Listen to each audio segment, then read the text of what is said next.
Bearing Well, The Pain of Gluttony, November 13th, 2019. Dear Eric, I sometimes, often in fact, indulge a little too much.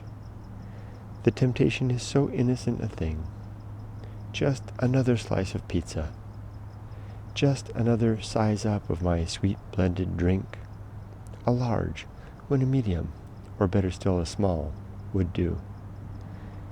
It's such a small sin, is it not? Such a tiny thing. But then I sit there afterwards, slightly bloated, or zipped up on too much sugar, or I'll feel the consequences in a few days when my waistline recedes, when my waistline resists my belt, and I need to tighten out another notch. It's a battle I can never quite win. This press to resist and consume less, to take a smaller share of whatever portion is offered to me, or whatever portion I decide I want or even need, though I know there is some prize in saying no, especially after the deed isn't done.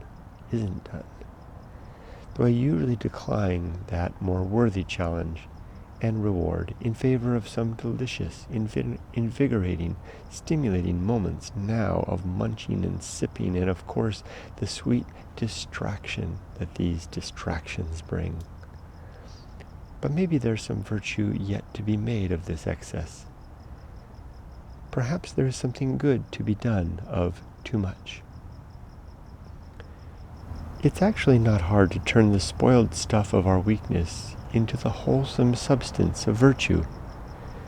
For this transformation is accomplished whenever we recognize what we have done and accept the consequence we suffer now, or the suffering to come, and then decide that, though we previously failed to restrain our hand, or mouth, or wallet, or libido, or whatever, in our former decision to consume too much, we can now play a secondary option of bearing well the consequence we have brought upon ourselves by virtue of our intemperate want. Goodness is ours now, as we groan through our tummy ache. Virtue is at hand, as we examine our drained bank account.